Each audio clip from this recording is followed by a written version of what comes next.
The way there is a world outside, there is also a world inside you. We have, and the moment we start exploring that world, you know, the bond with ourself becomes very, very strong. I remember I here in Thane, I stay for a long time now, and we have Yehur Hills nearby. So I'm talking of the year, I think 2000, 2001 maybe. Yeah, around that time, 98, 2000 roughly. Vedant was born. And me and Prem, we were very good friends at that time. And we were exploring spirituality together. And one day he said, "Oh, let's go to Yehur." And we have a very interesting person there. So I went with him deep in the jungles of Yehur. And there we had one gentleman with a small hut that he had made. And he was sitting there. So me and Prem were there. Prem knew him, had met him before. So he started asking him questions. It was a spiritual conversations. I uh, thought I am a side person, so I was not asking anything, but I was getting a lot of queries that started coming to in my mind. And I mentally started forming those questions.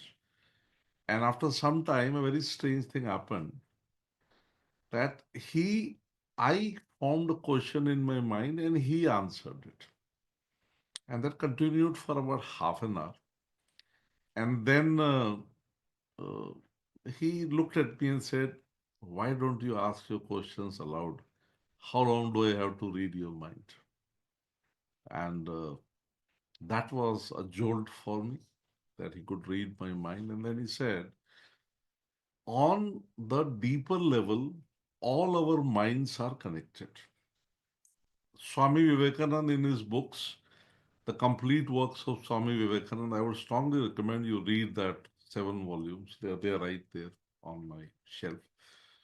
So, what Swami Vivekananda was talking about way back, I'm talking 1890s, even before Sigmund Freud and Carl Jung, he was saying that there is a conscious mind, there is a subconscious mind, and there is a superconscious mind.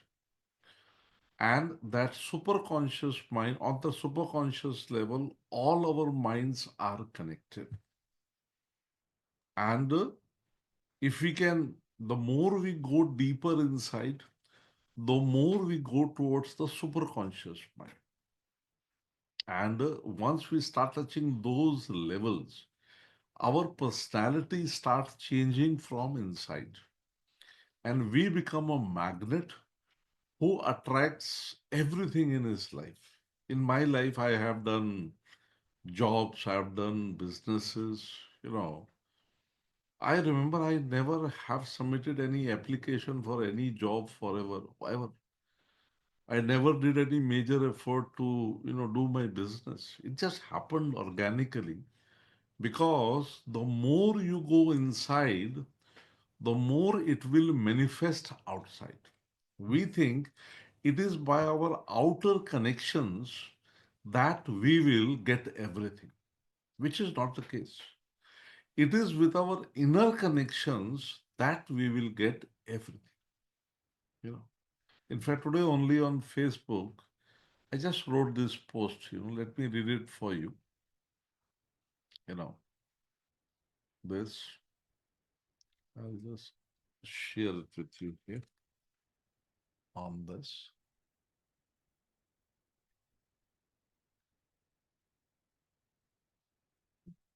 So this is not the only one. I'm very interesting encounters like this, Umesh. So, but I prefer to keep spirituality as an inner journey because that's when it works the best. Like here in the morning, I wrote this one. Full stop is not the end, my brainstroke journey. 8 months ago, my life abruptly halted. A brainstroke left my left side numb, making even the simplest task feel impossible. At that moment, it seemed like a full stop, a point where life as I knew it had ended. I was angry. frustrated and scared. My career, my family, and my independence seemed to slip away. But as I sat reflecting, a thought came to me: what if this is not the end? What if this is just a pause, a full stop before starting a new sentence? With that mindset, I began to rebuild. I started with small steps, deep breathing, meditation, and therapy. Each day felt like writing a new sentence in my story, one breath at a time. I repeat, one breath at a time. You know, I realized that while my body needed healing, my mind and spirit was stronger than ever. Today, I feel more alive than before my stroke. I've discovered the joy of slowing down, understanding myself, and connecting with others. The full stop wasn't the end, it was the beginning of a new chapter of mindfulness, self discovery, and resilience. Life setbacks are not the end, whether a mistake, a failure, or a health challenge. They are full stops, moments to pause, reflect, and begin again stronger and wiser. So, by the way, that encounter, next day I went alone to that place. I thought I wanted to meet this person again. But next day when I went there, neither that person was there nor that hut was there. So that is encounter I still can't explain. You know. So so when we go inside, so this process that's why there'll be very few people here. I'm actually surprised that I have 23 people because in this I have a friend Abhay, who lives in my building. He used to be a captain of a merchant navy throughout his career.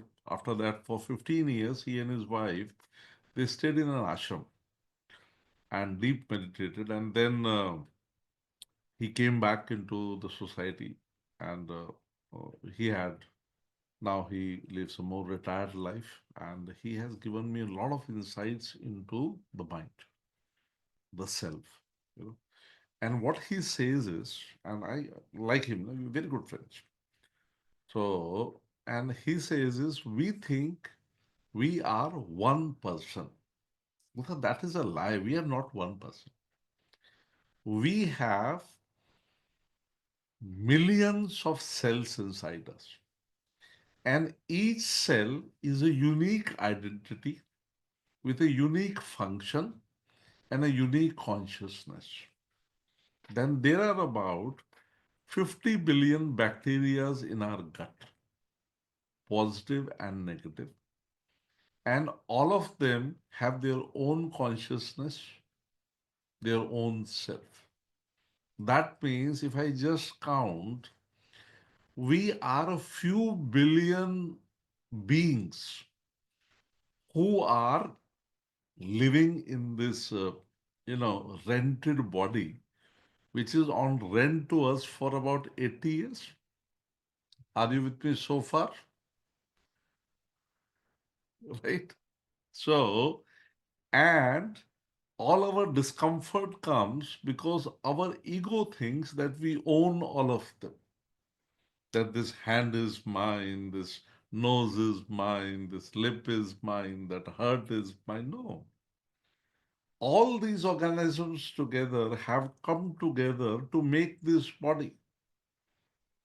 In this body, there are so many hosts who have a mind of their own, who have a consciousness of their own. So how can we have an ego when we don't exist as an individual?